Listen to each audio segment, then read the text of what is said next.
My name is Reese Kinnaird, I'm 18 years old, and in 10 years I will be a millionaire. If you think I'm arrogant or delusional for saying that, then just click off this video right now because it wasn't made for you. This video is made for people who are purpose-driven, who are ambitious and have big goals for their life, and don't want to settle for mediocrity and working a 9 to 5. There are a lot of people now who don't want to settle for that. They want more out of their life. They want the freedom to be able to travel anywhere in the world and still be able to do their work. They could go and live in Bali for a couple years and nothing would change in their life. They'll just be able to keep making the same amount of money and keep running the same business model. Now, before I get onto the plan, let me just say the purpose of this video is not to get views. This video is being made to document my journey. Think of it as a time capsule so that I can look back on it later.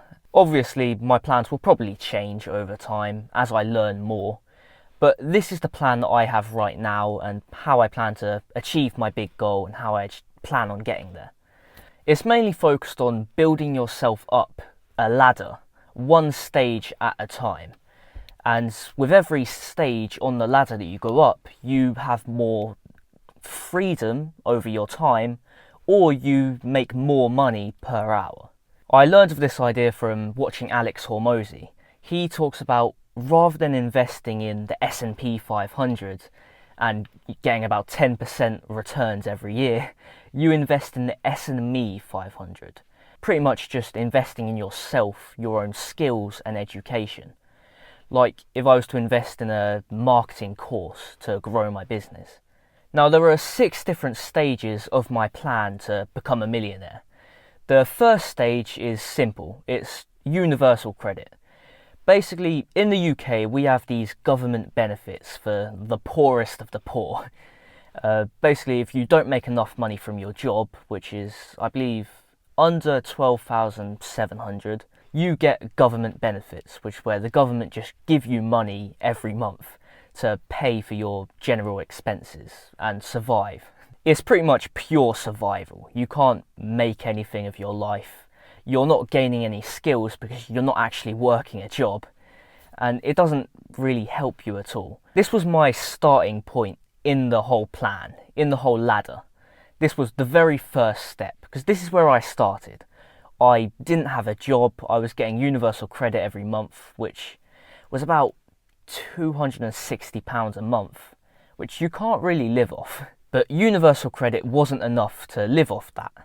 So that's where I move on to stage 2, which is a kitchen porter. So currently I'm taking on 2 shifts every week, 2 8-hour shifts. And this has significantly increased my income from universal credit. I'm able to pay off all my expenses and I can invest money into other ventures, a business, or investing in my skills and knowledge. The purpose of this stage on the ladder is purely just to make more money and to be self-sufficient and independent. So I'm making money for myself now. I'm not relying on the government to pay all of my bills.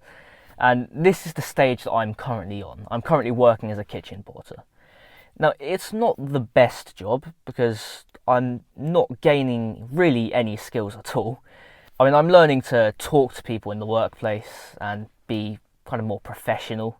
But apart from that, my value and my skill set aren't really increasing too much. Basically, when I walk away from this job, I won't have anything to show for it. Just the money that I traded my time for. So that's why the next stage in this ladder is a security guard job, which is a more respected job, I'd say. Like, if you tell people, oh, I'm a kitchen porter, they look at you like, what, you wash dishes? It's not really a job you can be proud of. So the 2 shifts that I work as a kitchen porter, I'm now replacing that with 2 shifts as a security guard. So that's what I'm currently working towards at the moment. I'm working towards getting my SIA training, my licensing, everything that I'll need. And this job really is ideal because I'll get a lot of free time as a security guard. Usually there's a lot of downtime, you're not just working 24/7, so that gives you time to pull out a laptop or something and just focus on the business. I've heard of many people who have done this before, and it's really given them time to grow their business while still making money. Imagine getting paid hourly to work on your business, and you just have to check CCTV or something. Plus, you make a lot more money per hour rather than washing dishes, and you build up your character with certain experiences and the way you present yourself.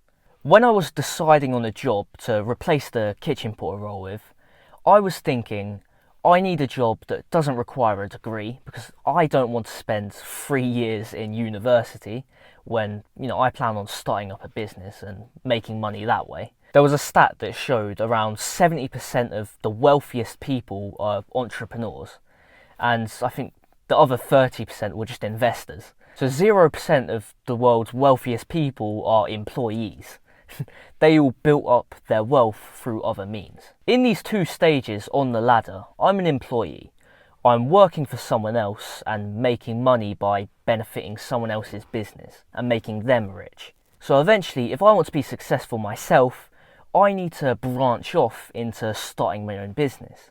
And that's why stage 3 is my pressure washing business, which I already started a few months ago. I got a few customers, but the business really plateaued with the marketing.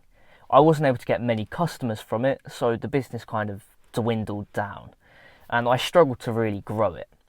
So when I've got this security guard job, I'm going to use the income to pay for marketing courses or, just improving my knowledge so that I can make better offers, make better deals, and improve my sales skills so that I can make more sales and get more customers. I'll also pay for mentorships and stuff from people who have already grown businesses like this. The main purpose of stage 3 with running my own business is I'll free up more time. When I was running this pressure washing business before, I would make up to £150 to £200 for just 3 to 4 hours of work. That's £50 an hour. You make really good money from being self-employed and running your own business. So rather than making £150 in a day from being a security guard, I'll make that in just 3 hours. So it's a very big step up, and I'll have more time to focus on other things that will benefit me more in the future. The goal with this will be to replace the 2 security guard shifts with pressure washing jobs. So I'll aim to get 2 pressure washing jobs per week so that I can make about £300 a week. And that's enough to live on and keep building up my skills and knowledge and stuff, and pay for all of my expenses, just from about 7 or 8 hours a week. So once I'm consistently getting 3 pressure washing jobs per week, that's when I'll move on to stage 4, which is growing my YouTube channel. Until then, I'll still be posting once a week, or at least I'll be trying to, but it won't be the priority. If I miss an upload, it's fine, it doesn't really matter. Because until I get to stage 4, YouTube just isn't the priority. It will be, building up my income, building up my skills, running the pressure washing business. Then at stage 4, YouTube will really be my main focus, and I'll go all in on it. YouTube is where everything will really start to come together, and I'll be able to start heading towards the millionaire status. Because you can make so much money with YouTube and an online brand. Plus, I'll have complete freedom over my time and location.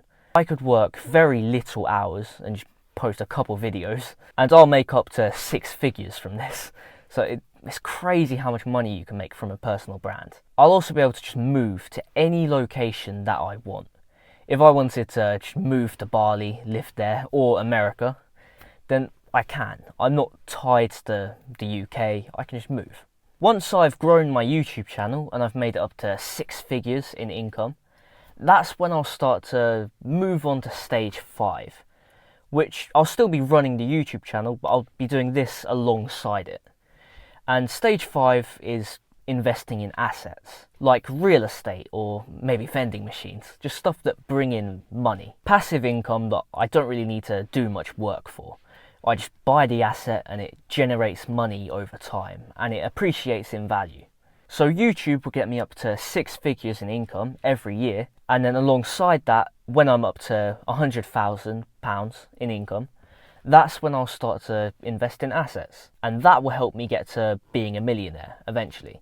And while I'm running the YouTube channel, I'll also likely make some kind of course or product that I can market in the videos.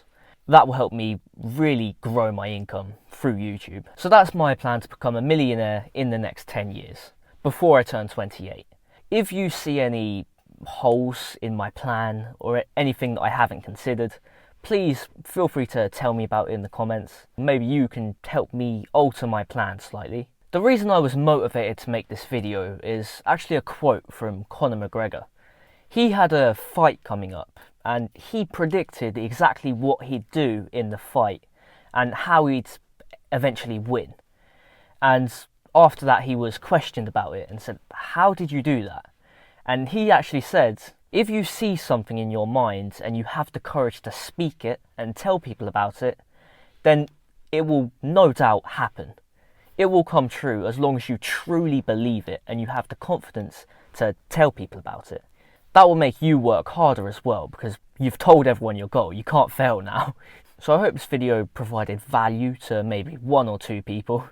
If it did, I'll consider that a success. But of course, the purpose of this video is just to look back at it later and treat it as a time capsule, really.